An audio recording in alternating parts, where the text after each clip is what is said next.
The sequence of how things have progressed as explained by Dr. Enigma. Quoting, life starts out simple, but as soon as men begin to think, it seems to become very complicated. To stay sane and ordinary, they must never get over this notion. Once, long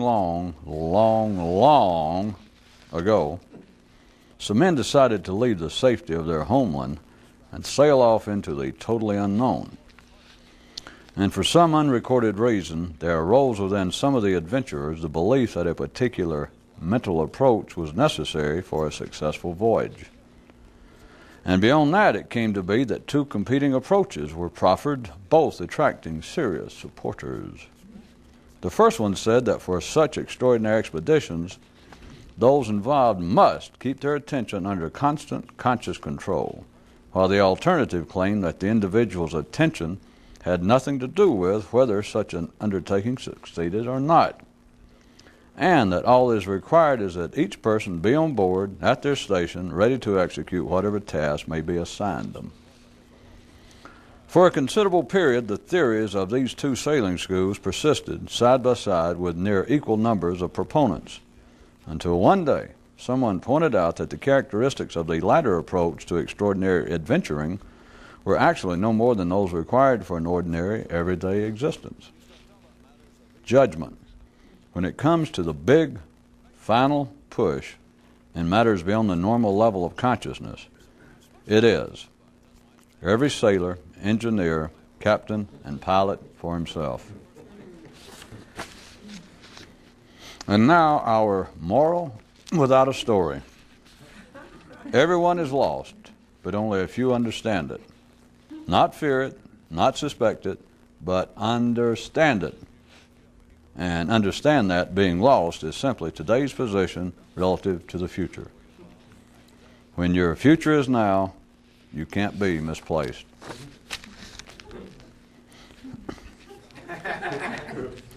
The economics of one man's attitude toward his mental activity is such that he says that every idea he considers from another just makes that much less time he has to think of his own. One guy says that he ain't shutting up till everybody else does. For the benefit of the simple, it's been announced once again that if the parade itself did stop, none of those presently riding floats will have anywhere else to go. Papa, why do routine marchers always limit their cadence count to 1, 2, 1, 2, 1, 2, 1, 2? To his great astonishment, one man arrived at his typewriter one morning to find the letter F suddenly missing from the keyboard. This totally surprising turn so excited and animated him that he is now considering removing other letters every day or so, but is concerned over just where it will all end. Whether, don't you see, by his design or not. Finding. The downside of depending on life to furnish your enthusiasm is that you have no choice. Double binding finding. It's precisely situations just like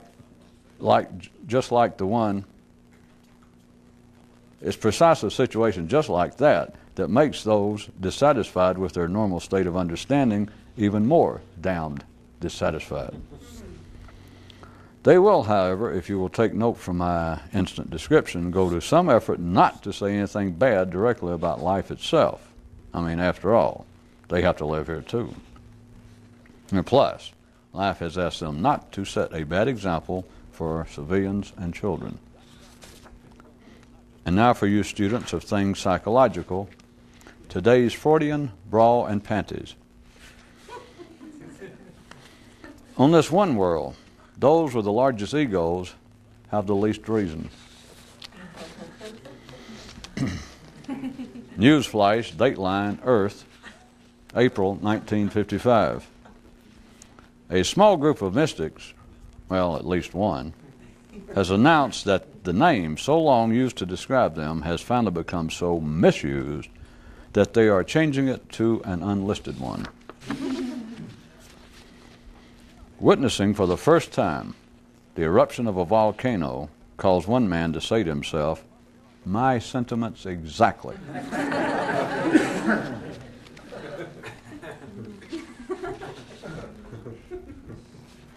In one city, on the front of the building that housed Life's local representative, someone had painted the graffiti that said, "If being sane and civilized means having to live in a vague, annoying daze, then I say, who needs it?"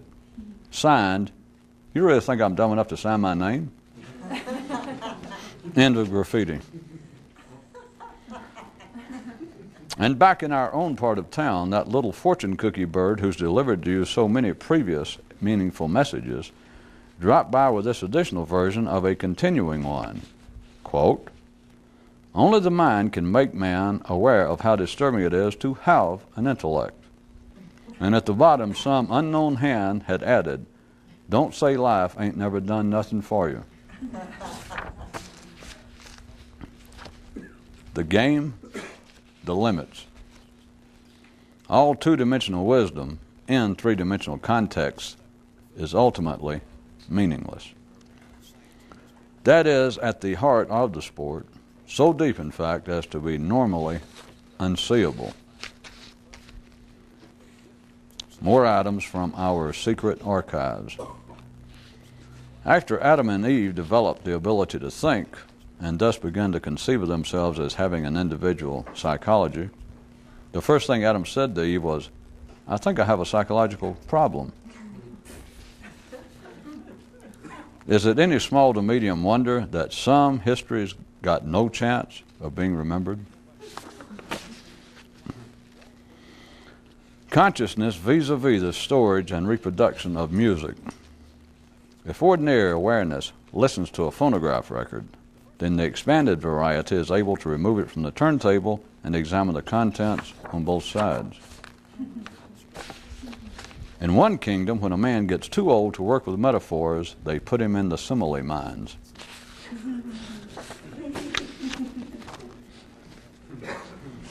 And now, in addition to this being double value coupon days, the reason more people are not interested in such as this, clearly explained. Neural excitement is hard to come by, especially when, somehow or other, you got to help provide it. But hey, check out the special on cornflakes on aisle 2. And now, in a possibly related story, this. The reason that religions are more popular than mysticism is because most men would rather run from two devils than to chase after even one fairly uncertain God. Figuratively speaking, of course. Dear Daddy, is this why the audience for bad news continues to outweigh that for the alternative? Topological sidebar. In a 3D landscape viewed with two-dimensional intellect, there is no such thing as an alternative that can be correct or acceptable. For the everyday of mind, cliches and proverbial wisdom are like lines of verbal ancestry. Once Cain was able to afford his own place, he went into town to check out one of the neat new condos. And after putting no glad hand on the lad, the sales rep started off his pitch by telling him that he could live up on the higher floors or down on the lower levels. And just as Cain was about to ask, the salesman preempted him by holding up a palm and saying, I know you want to ask about the comparative prices of the two, but you'll be delighted to hear that they are both outrageous and intolerable, and yet, dear boy, you got to live somewhere, now don't you? And truth to tell, Cain by then was suddenly sorry he'd ever left home. But a lot of good that does you now, don't you know? And a small aside to the simple slices of our audience. Any good myth you hear that seems to end on a negative note, you misheard.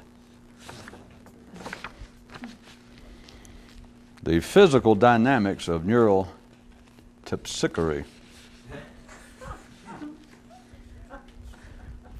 Amongst the ordinary, it takes at least 2 people to dance, and sometimes 3, even 1,000,000. Only a mystic can frolic alone.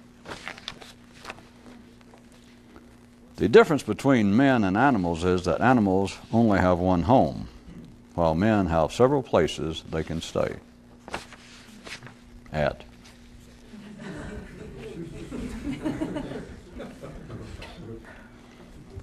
Although nothing unique to the world of man can be truly explained, no one but the mystically inclined seems to particularly care.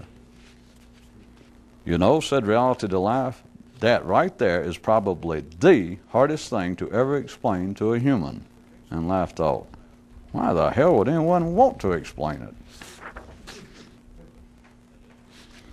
A mystic is like a man trying to decipher a buried treasure map regarding a treasure that is always yet to be buried. Hey, what do you call a man attempting to chase tomorrow in shoes made of today? Hey, what kind of guy are you to let the merely impossible stand in your way? Final fresh graphics regarding the game. If you don't know where you're going and you don't much care, you're about normal. But if you don't know exactly where you're headed, but know for sure that you've got to go and it still doesn't matter, then you're not so normal and ordinary. Final pharmaceutical news. Drugs are to the mind as food is to the body, and secrets are to mystics as drugs are to the mind.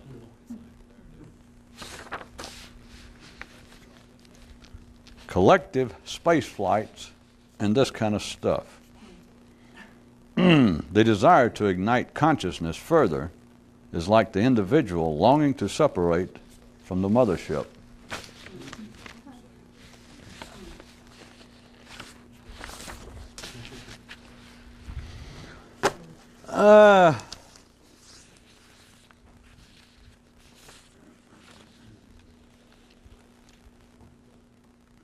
Had some questions submitted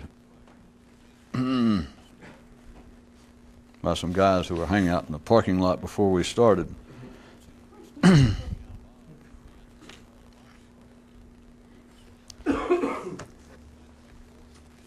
How about perhaps connected to the first item tonight was Dr. Enigma explaining how things go. And said life starts out simple, but as soon as men begin to think, it seems to become very complicated. And to stay sane and ordinary, acceptably sane and ordinary, part of the collective reality of humanity. To stay sane and ordinary, they must never get over this notion of how complicated life is. And one guy's question says, once you've got a pretty good idea where it is that you're going, what do you do till you get there?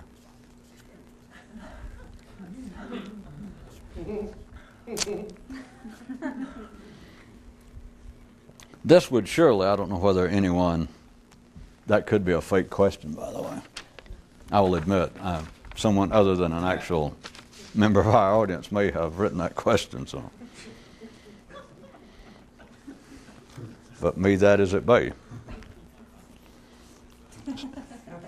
Although it would be questionable as to whether anyone actually ever got to the point of asking the question specifically, justice being what it is, that anyone that had reached the place of understanding the question to the point that as soon as you heard it, you went, yeah, I was going to ask that. Anyone that was up to that point, really, it's that dirty, it's the only thing I know to call it, it's that dirty justice of life itself that makes it, when you get to that point, that you want to ask such a question. Herein, I hate to really describe it, but I will. It's like to the point that you realize, I'm not going to ask that. I'll give you several choices. Or you feel like, I'm not going to ask that, I don't know the answer. Or I'm not going to ask that because there is no answer. Or I'm not going to ask that. What difference does it make? Or I'm not going to ask that because if it had an answer I could understand, surely I'd come across it. But it is the feeling that you're hard-pressed to find it ever literally expressed even in the public history of this kind of activity, of someone going, for instance, to a Buddha and saying, hey, I just keep feeling like I'm on the verge of enlightenment. I'm just sure I've had little bits and pieces of it. Again, the definition being, when you have it, there is no question. So if you got any question, then there's still fun to be had.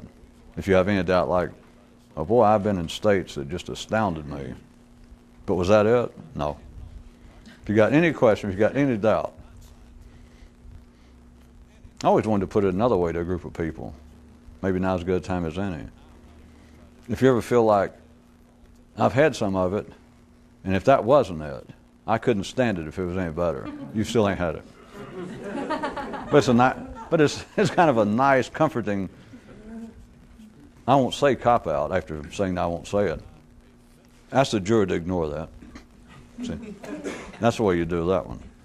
Ignore that. I'm not going to say cop-out. It is a comforting notion. People do not normally ask that because of what I was suggesting, a kind of dirty justice. But what are you going to do? Once a man, did you understand the question? He was insinuating, he didn't use words like mystic, but he went, once you've got a pretty good idea where it is that you're going, what do you do till you get there?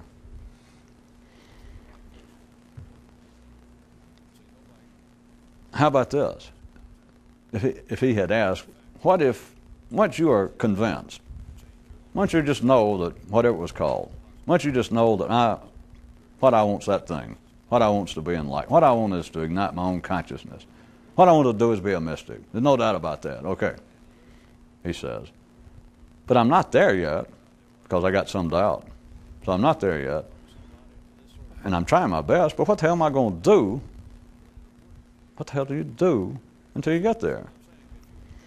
You can do, obviously, what everybody does or must do in life at the level of Caesar. Assuming you got to get up and go to work, you got to brush your teeth, comb your hair, go buy some food. You just got to do what everyone else does. But the question, if you're following it, takes on an added dimension by saying, well, what can you do that is almost worthy of my attention if I am indeed convinced that I am a mystic, says a man to himself. If there's no doubt that this is where I'm headed, whether I get there or not, they're going to have to kill me. And they're going to have to kill me and chop me up. Of course, by then you know that nobody's going to kill you and chop you up. Nobody gives a goddamn. It's only very infantile would-be mystics that still think that life's against me, and plus I got to hide it, and we got to be a secret organization because, if people knew what I was trying to do, they would kill me, and probably, as they say in parts of Mississippi, they'd probably kill me and then try to eat me, which I don't know why it's worse. I'm not even going to speculate. Nobody cares. But here we are back to the person who privately understands. They know that, well, this is it. Whatever happens, I'm kind of on this train. I'm going to ride it to the end until the gospel airs. Come back in the business. I can't stop and go into allegorical explanations of gospel music as applied to modern day mysticism. Those of you from Dayton, Ohio will understand the illusion already. Maybe not, but it's getting worse. The viscidity content is becoming totally unacceptable to be in the public airways. So we will press on. It is a feeling, is what am I going to do until then? What can you do? Which there's several ways to look at. One of them that we have mentioned several times, and it's still a piece of everyone's, you feel like, well, there's got to be something specific I can do. Somebody should tell me. If you're hanging around somewhere that's talking about it, you keep thinking, well, somebody should tell me specifically what to do, and there is no shortage of people to tell you what to do. And as long as you will put up with it, this question never arises. It's part of the justice. Now, notwithstanding the fact that you find someone who says, well, here's what you should do. To take this kind of journey, you must have a continuing, conscious, willful, unrelenting hold upon your own attention to make this great metaphysical voyage. Let's say that you've been through several, tried them at least from a book, from reading about it. And as interesting as some may appear to be for a while, you never find one that seems, you finally lose interest. You finally decide, well, there's got to be more than this. But notice that does not discourage one. Even one apparently interested in attempts that might be extraordinary, which is not that unusual when you realize that ordinary people pursue, continue to pursue, and have faith in, pay allegiance to quite ordinary public institutions, religions, psychology, science, conventional wisdom, but things that seem to be more specific. Let's take religion and science, religion and psychology, that patently do not work, but no one cares. Oh, they say they care, but it does not stop anyone. Just because they fail to succeed in their proclaimed aims does not stop it, nor does it stop people from continuing to switch from one religion to another, one cult to another, one psychiatrist to another. So to believe, if you had ever thought about it, to believe that it would be different when someone's involved with an activity that is not publicly supported, something such as the attempt to sail away to some mystical, to some other level of consciousness, it is not, you'll never find an absolute discrete division between the two, because people will continue to pick up a method here and there, an idea, a rehash of some earlier method, and they will try it for X length of time, abandon it, move on to something else, and yet not with conclusive condemnation of such attempted methods, not with disgust. They will not necessarily impugn all would-be methods. That is, things to do, not just things to talk about, not just an idea that you hear. The Buddha says, be more awake. Confucius says, if you were a good citizen, in the sense I mean it, you would be of a different state of mind, not in a different state of body politic, not in a different external state. Or hear Jesus talk about another kingdom of God, and etc. Someone who hears that, and then they want to know, well, what to do. And they do not give up to a certain point just because the things they attempt to do not work. You simply keep changing.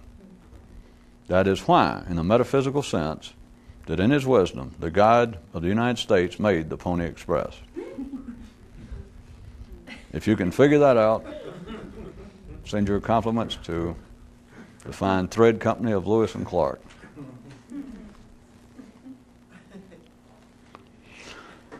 There's always another horse available, is the point. You cannot wear out, you cannot run out of fresh horses in the city, in the great eternal plains of the city, where everything is flat, the horizon never ceases, but as long as you want to ride, they'll run out of fresh horse. And as long as you want to do that ride, they can tell you directly or just hint, just a wink sometimes, that now you're getting the good horse. Now you're getting the real horse. We've been testing you. And a man will ride forever. Get off one horse, walk around, fall in the dust, have one of the horses he just got off of, turn around and kick him in the head. And still, a new horse will come up. He'll get off an Episcopalian horse, and here comes a fascist horse. And he's already ridden 4 or 5 horses, and he'll get back on it. You make your own judgment. I am not here to describe in any judgmental terms such riders as that. Except it was noted that there was this announcement made again with a certain variation of the allegory that was announced to those that are more simple of mind, that if indeed, as many people want, without knowing the correct terms, but as many people want, it was announced again that if the parade did stop, which you'll have to find your own version of the parade and the never-ending fresh mount supplied by life disguised as Wells Fargo and the Pony Express, that if the parade did stop, those now riding floats will have nowhere else to go.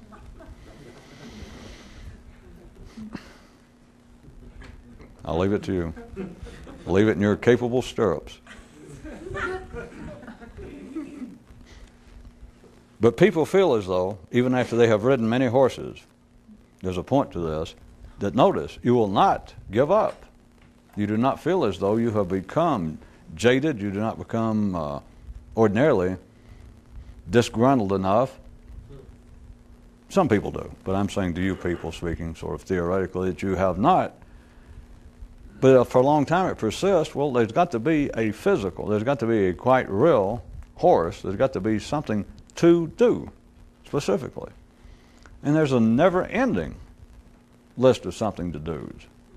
But if you start out telling someone that, to make my kind of cheap, surely but now almost worn out, pseudo-sarcastic humor, if you're going to make that the basis of your religion, like, come on over here or some mystical system, we know how to increase consciousness, and you go, I don't just hear about it, I want methods, I want things to do, hands-on.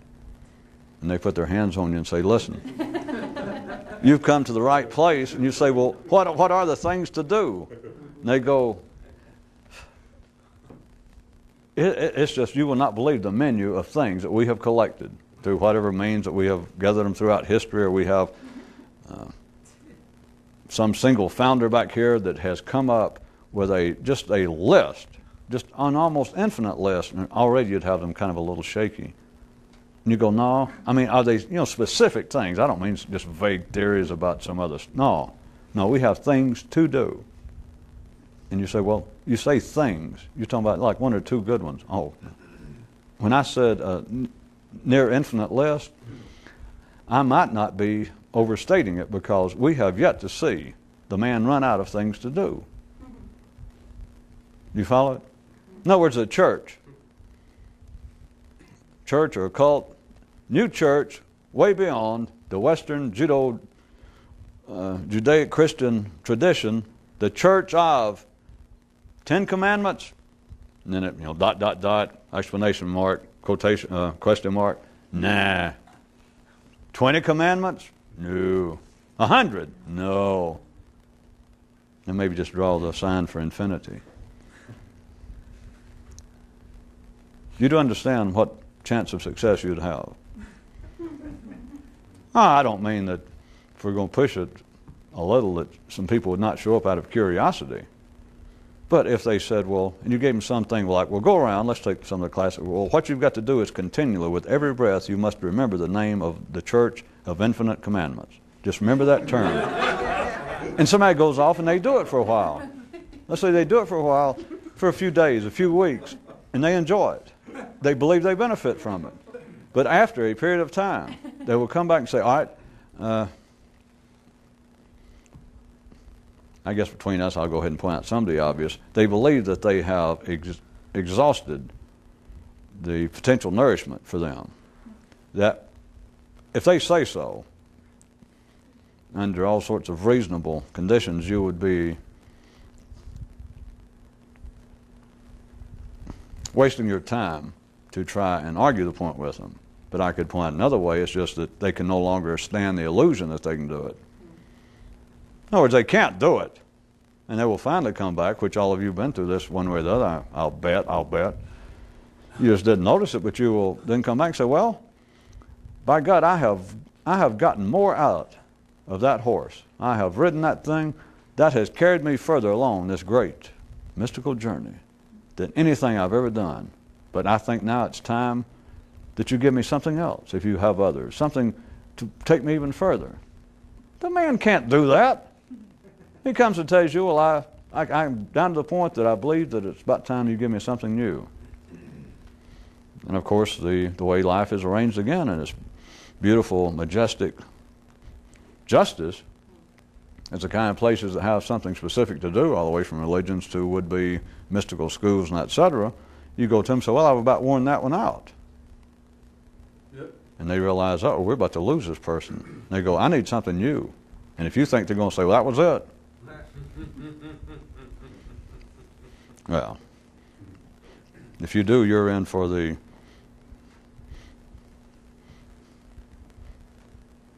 Edsel of mystical schools. I was going to say the Lehman Brothers of investment houses, but wasn't them that went broke, was it? At any rate, You're fooling around with a mystical school that is not long in the marketplace. If they say, well, that was it, sorry, if that didn't work, go somewhere else. Well, that's a good thing to get out of there, because those people are not just pseudo-mystics, they're crazy pseudo-mystics. But the justice being, if you go back and say, well, I believe that I have about exhausted the potential of that, and it's been of great benefit. And I'm sure delighted I found you people, so what else can I do now? The dance, the tango is always democratic. And they will say, good that you asked. And they'll either say, come back tomorrow when they can think of something, or if they are the kind of good salesman for those kind of in-town condos, the guy will go, oh, glad you asked, and he'll come up with something real quick. Like, all right, take my business card. Take the idea and turn it backwards. They will come up with something else. This is a situation that you find, and you do not have to actively go out physically and try and find some group of people or some school. You have done it yourself if you have sat and read and believed that you had deeply analyzed and studied past mystical systems that said, well, do so-and-so. Buddha was sort of sharp, or at least those who wrote about it. It wasn't 10 commandments. It apparently was 7 things to actually do. I know the commandments, you can say it's things to do or not do, worship God and honor your father and mother, but the 7 of the Buddha's things to do to at least establish the acceptable basis from which one might spring into a higher state of consciousness. The 7 things were actual things you could do, kinds of activities that people are normally involved with in their everyday life. But he pointed out that you should take some conscious notice thereof and turn them, these everyday affairs, into a spiritual ritual, which is a fairly well-established tradition throughout, as they say, the East, culturally and geographically speaking, of this planet, as opposed to the Western mind, which always is looked at, being very crude in this comparison, but it has some validity, that the Western tradition has always looked at things mystical or things having to do with one's consciousness as being far from the mundane marketplace, far from everyday affairs. That is something you're only expected to be a Christian or a good Jew once a week. Generally speaking. I mean, they will accept it. You're only expected to be religious once a week. Then even those that would apparently have some greater depth of interest in such things, it's still considered to be something set aside from everyday life, which they would take immediately. The one we were going back over of render unto Caesar and unto God that which each one of them was another great example that if you're going to be a mystic, it is something you do not go out and try to think weird or conscious when you're out selling stocks and bonds or used cars. I mean, you can't. You're not expected to. And if you're really going to pursue it, what do? You retire from life. And sort of the Eastern tradition, to varying degrees, but you could say exemplified, fairly commonly recognized, would be the kind of ideas of the 7 paths, the 7 that had to do with things that ordinarily go on, but you were supposed to turn them into something else. You were supposed to take some particularly extraordinary notice of it, put something extraordinary into the effort, put some thought into the occupation you do, give some conscious thought as to this occupation. Does it belittle being a human? Does it befit? Is it acceptable to try and believe that I'm trying to do something extraordinary within me, and yet during the daytime I'm swindling people in my job? And he pointed out you can't do that, whereas, and I know not truly, but comparably speaking, that is almost acceptable in the Western view, that you can almost be just a blackguard in the daytime, and at night perhaps be doing some kind of ritual magic and chanting and fasting and trying to do all sorts of extraordinary things, then go back the next day and cheat your fellow man. It just seems, they would say it's not the optimum of a would-be mystic, but we don't find it that extraordinary in the West that find out that priests or rabbis are pedophiles or they swindle money. They'll fire them, maybe throw them out, but it's not like, my God, how could that happen? You think, well, that's humanity. that kind of dichotomy. Whereas from certain other views, again exemplified by Buddha, and you know I'm not playing a game about Western religions or views compared to the West, east to west. I'm just saying that there are different ways that humans have attempted to look at it, that life has allowed people to view it. Whereas it has to be seamless or you're not doing anything. So the idea that there is something to do. In the West, your mind is particularly susceptible. And in the East, I'll admit. But particularly in the West, susceptible to pointing out something that seems to be extraordinary. It has to be out of the mainstream to catch a great deal of attention. It's one reason that you have places to worship that are set aside. They have their own specific architecture. They have their own specific day of the week. As soon as you come in, like a mosque, you take off your shoes. As soon as you go into a Catholic church, you do whatever you do. And as soon as you go into a synagogue, you make sure that you dressed in a certain way and a head covered. And all of them, there's something. When you step over the threshold, you have stepped out of everyday life. And that even if what you do, I mean, you can't call it extraordinary to kneel or to do beads or to do some sort of sign or to light a candle. You cannot say that that within itself is some sort of mystical activity.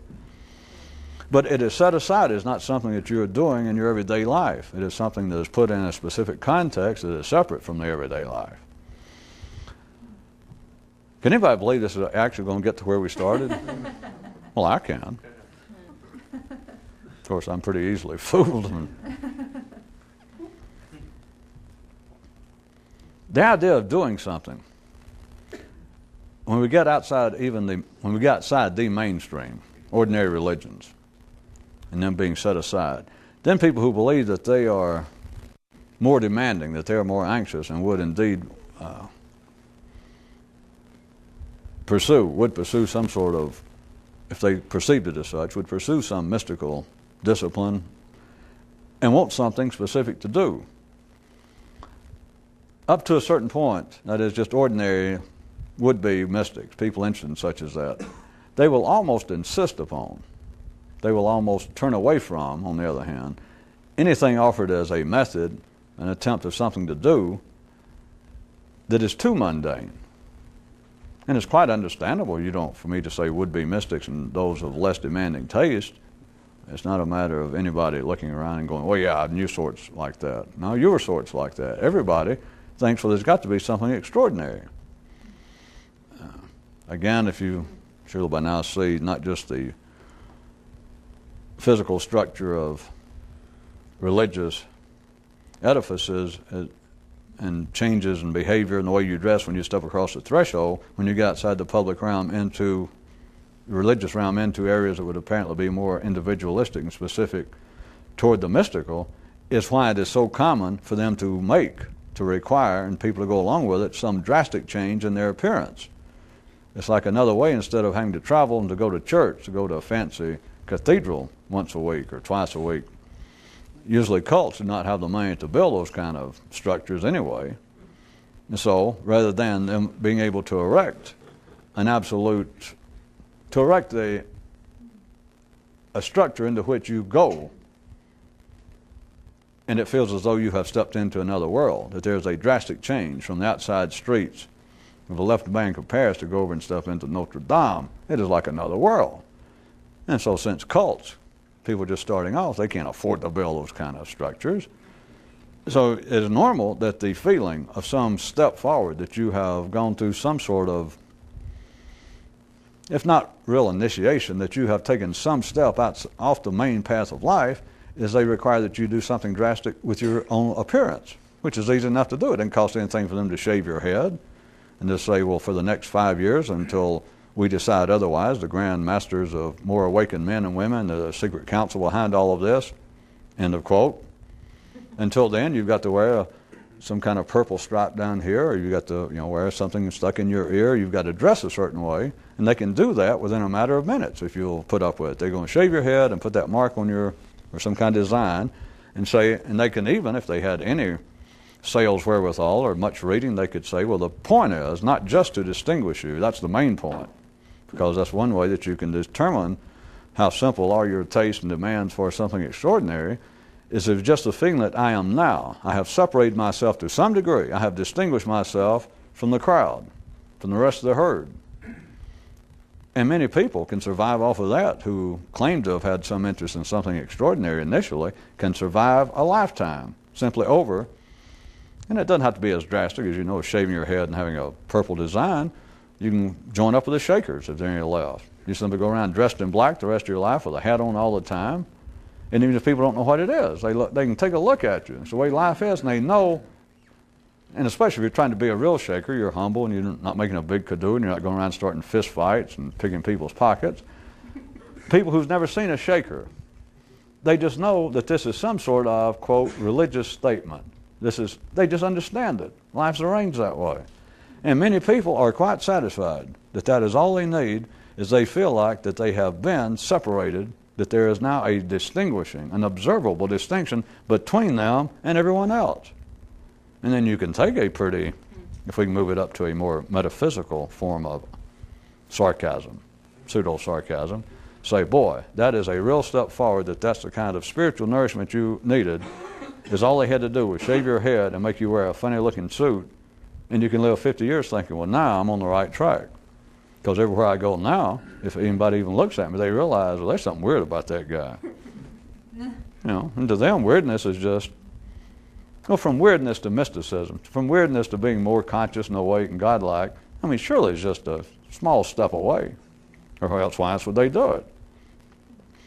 That kind of distinction is reflected in people wanting to know something specific to do.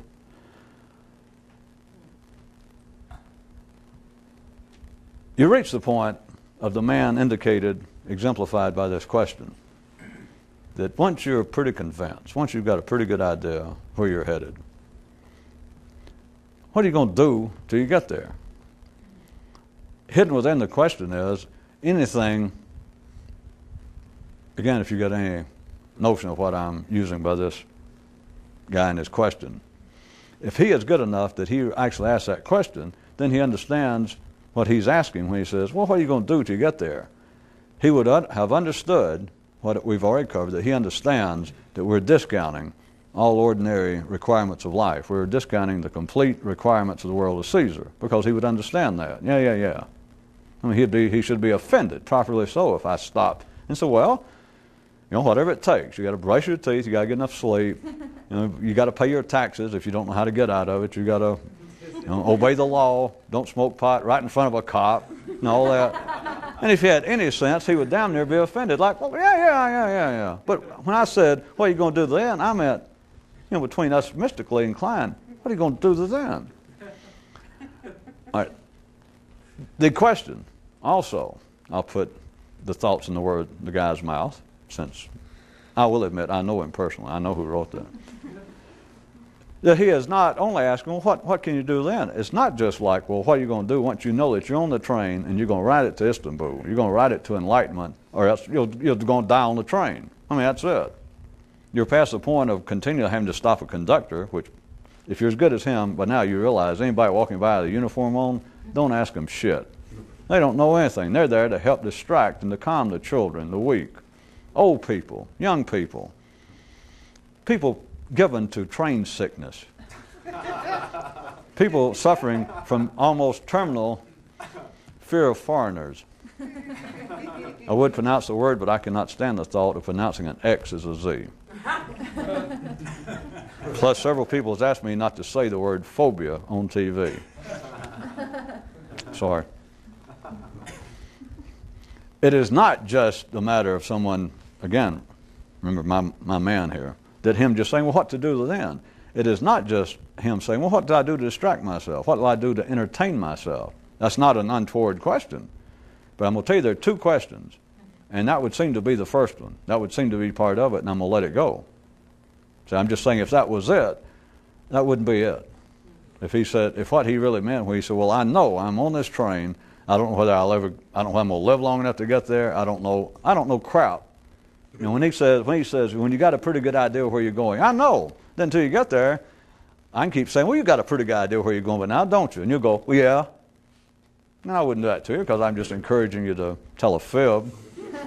I'm encouraging you to stretch your imagination to the point that the rubber band may break, and then the little plane won't fly at all. Then you just have to sail it. At any rate, when he says a pretty good idea where you're going, it doesn't mean that he is now convinced that, oh, well, I know what Istanbul looks like. Not on my train he ain't, because I've never told him. But what he's saying, when you've got a pretty good idea of where you're going, what he means is, I'm on this train and I'm going to ride it. I'm going to ride it where the gospel airs of Dayton, Ohio ever take to the stage again. I'm going to ride this train. Or even so they can dig up Julia's cheeks for one last tour. Catch him before we have to reinter him. The man could really sing, but he's began to smell up the auditorium. You got to know something about the tours of gospel music to appreciate that, and then even then you might not. Which comes thing, I'm pretty sure you won't, because no one who actually likes gospel music seriously, there's not a chance in hell anybody's watching this out there on TV. So, again, a perfectly good but wasted allegory. We will take that my man here, when he says, when you've got a pretty good idea of where you're going, we're not inferring that he knows what Istanbul is about or what the state of being more conscious. But it's what I'm saying to continue my allegory of the mythical Orient Express. What he's saying is, all right, I'm on the train and I'm not getting off. I mean, it's not even open to question. And I'm not going to keep bugging people, which I realize the people walking up and down the aisle that would answer me, like when I stood in uniform, they can say, oh, are you close? And if they tell you, yeah, you're an idiot. That just means you're no closer than they are. Because you can't ask anybody. Anybody would tell you, they don't know. That's why I said don't ask them. So we'll assume that my man right there, he asks the question when he says, when you got a pretty good idea where you're going, what he means is, I'm not getting off here. I'm not getting off this train, so that's that. Case closed as far as that. But he's saying, as long as you got an idea where you're going, that is, you know that you're going to keep riding. You know, whether you try walking and running down the aisle to get there faster, or whether you just kind of bop along. When you've got a pretty good idea where you're going, then he says, what can you do till you get there? Now, I said that's really a dual question, because part of it is, if it stood alone, it wouldn't be worth commenting on. But part of it is not unfairly described as asking, well, you know, what can you do to kind of pass the time? What can you do to entertain yourself if you know you're going to be on this train? That's just beyond, there's nothing else to say. Case closed. He would also, I've got to tell you other things he understands that you could probably come to yourself, but he also understands that he may be the only person on the train at this time so committed. He's got to understand by now. It's just, it's of no consequence. But if I put it to him, I said, well, do you realize, to use my allegory, that you may well, at this time on the train, or at least any car you can get to, you can look at the train as being the population, the adult population of this planet at any given time, or you can look at it as being the adult population of this particular time in any given area that you consider your homeland, some country, some culture, whatever he considers to be the train. If I said, you realize that at least on your part of the train, any part of the train that you could reasonably expect to get to, the car you're in, and maybe the whole train, but you realize you could very well be the only person on this train with such a commitment that's not going to get off, that you're going to die on the train. You know, whether it gets to Istanbul or not, just there's nothing else to talk about. Don't even bring it up. I ain't getting off, that's it. If somebody tried to throw me off, I'd kill them. I'd give them a fight, they'd have to kill me, because that's the point. I'm not getting off. So that is a absolute given. But he's saying what to do till then. Then he would also have some suspicion. All right, he would understand there's really nobody else on the train to entertain him. That doesn't mean that he can't carry on conversation, but on the basis of, we'll assume his question, what to do to then, the kind of entertainment, it is extremely sketchy, extremely doubtful that there's anything that can hold his attention that is entertaining to any lengthy, to any measurable degree. Because the point is, once you reach the point of being able to ask that, all the entertainment, all the fiction, all the movies, all the imagination, anything that the rest of the train can think of, you've already thought of it. Now, I know you can see the same movie twice. Well, I hear you can. I don't get into such as that and start having to make harsh critical judgments of people. I hear that there are people read the same book twice. But at a slightly higher level, my man that would ask such a question understands that there's not really anything on the train that's really entertaining, really distracting in the positive sense. But the second part, that only makes the first part worthy of any notice by us, the second part, of course is, of course is, of course is.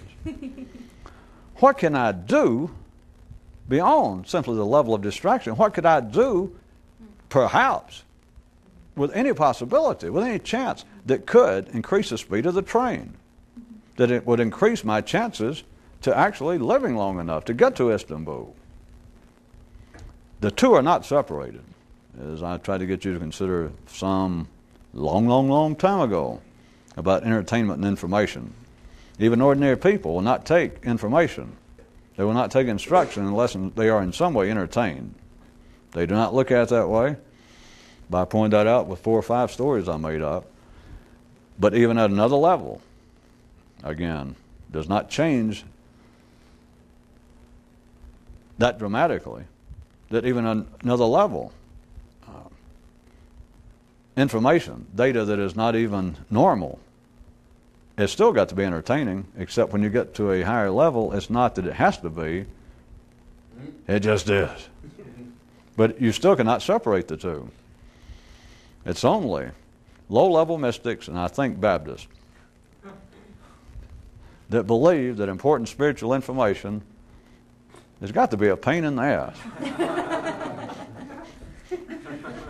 Well, to redo one, that's the old joke from about Southern Baptist mystics. I'm going to change the joke on the spot. Just what's the difference between a Southern Baptist mystic and any other kind of mystic? And the punchline is, being a Southern Baptist mystic won't stop you from sinning and having fun. It just keeps you from enjoying it. Well, ordinary people on the train, people that want to know what to do, if it is not in some way going to tighten up their shoes or get their shorts all pulled up in the crack of their... If it's not going to be uncomfortable, people will not normally take it as being even potentially of metaphysical significance. Put to you another way. I've already rubbed this one all over you. The undesirable is never forbidden. You cannot start a church. You can't start a church, you can't start anything, but you cannot start a mystical cult. And you have 2 or 3 main rules, or 10. I'm not going to say and make them up, because all I got to do is do one, you'll get the gist. And your commandments, that we redo the 7 steps of Buddha to the 5 steps of the New Age, whatever cult. Number 1, do not at any time purposefully cut your tongue on the edge of paper. 2, do not pay more taxes than you need to. 3, do not date people that you find repulsive. 4, do not eat rutabagas, or do not eat food. It's just ridiculous. That which is not desired is never forbidden. And you have got to forbid that which people would normally do. It's got to feel as though it is tightening up their shoes, that you have made their shoes uncomfortable in some way, or people do not feel like they're doing anything. Now just think about it, right? Well, 1 second, you can surely do it. All religions, if they seem to be active, if you go join a religion, people do not analyze it this way, but that's one reason. It's no great consequence, but maybe one reason that what little conversion there is from major religions to another is they take up the new religion has prohibitions that are fresh. And it feels like, well, now I'm getting somewhere. Hell, I was a Catholic all this time and I could eat anything I wanted to, especially if they changed it and I could even eat meat on Friday. And you think, wait a minute, I'll become Orthodox, and then I can't eat all kinds of meats on any day of the week. And it feels like, well, now I'm getting somewhere. Because, God, do I love pork chops. If I become Jewish, surely I'll be closer to a higher state of consciousness, because I'll have to give up pork chop. Of course, if a man knew what he was doing, that has some validity, but it's like trying to remember the name of the New Age pork chop church of mysticism with every breath. Because now we're getting toward the end. Now, the basis, all of you heard that a church, a would-be mystical system, it's got to require something that is uncomfortable. It's got to require something that people find to be uncomfortable, that they find to personally be expensive to them, or they won't be interested. But it's always of a physically uncomfortable nature. Only someone who knows what they're doing on the train. Only someone that could ask that question and hear my response. You got to find something. I'm going to use their terms because now you got what we're talking about, but now we're going into the internal world of myth and allegory. The reality behind the stuff about, well, you've got to give up sex, you've got to give up pork, you've got to give up drinking, you've got to give up, whatever it is, there's got to be something. And if you're trying to get the person to join, you go, you're going to have to give up meat. They go, oh, well, I'm a vegetarian already. They'd have to go, wait a minute. Because they know you're not going to stay if that's it, because you immediately go, wait a minute, I was a vegetarian before I got here. You go, wait a minute, that's not all. And you've got to give up alcohol. Well, geez, I've never drank. Wait a minute, well, that wasn't all. You understand? They've got to get to something where you finally say, you got to give up sex. You got to give up dressing like a woman on the weekend trying to pick up people at the bus station. And you go, oh! Then they go, aha, aha. And so you say, okay, I'll do it if it's going to make me more conscious and awaken me to some higher level of understanding. Yeah. All of them. I made that kind of thing to exaggerate, but all religions. And if you were an ordinary person even and believed you were interested in extraordinary things, and as soon as you found yourself being fairly comfortable in the surroundings and et cetera, and you said, what do I do? If they did not give you something to do that seemed to be costly, something that was uncomfortable, you would feel as though something was missing. And at the ordinary level, rightfully so, predictably so. And all religion, all cults, all kinds of things. But let's take those that seem to be related to spiritual, that is, internal matters. They always require something that makes you uncomfortable, or you won't play, you won't dance with them, but it's always something, the cost is always of an external nature, of a physical nature. You got to give up eating certain foods, drinking certain things, engaging in certain physical activities, certain kind of sexual activities. You've got to give up eating at a certain time of day. You've got to physically do something like get down and pray, get in a certain position. You got to do certain things, but they're physical. It is some physical, to some degree, it is a physical discomfort. It is a physical cost of some kind. You understand? Even if it's just, every day, 4 times a day, they give you some sort of little emblem on a chain, and you have to do your hands around it, and you have to say it's something physically to do that interferes, that it's some cost to you, that you have to stop if you're going to do it, and physically, it has a cost. You have to go, wait a minute, guys, you got to stop to me, I got to go pray. It's my time to go pray. Or that you've got to get food you like.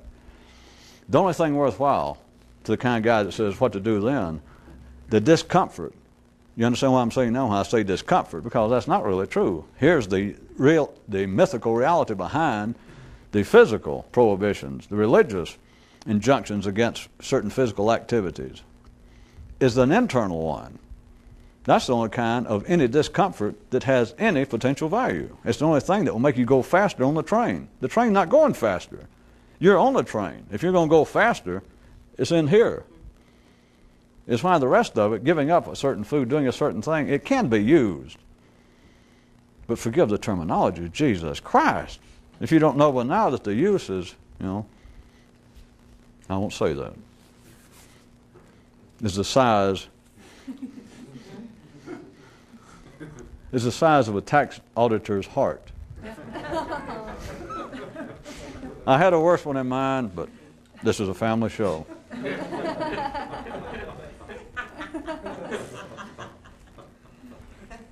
It has to be something that is internally costly. Tune in next time when we will reveal what that might be. And I will bring obscene, insulting pictures, nude pictures, since it's a family show, just remind me of my family.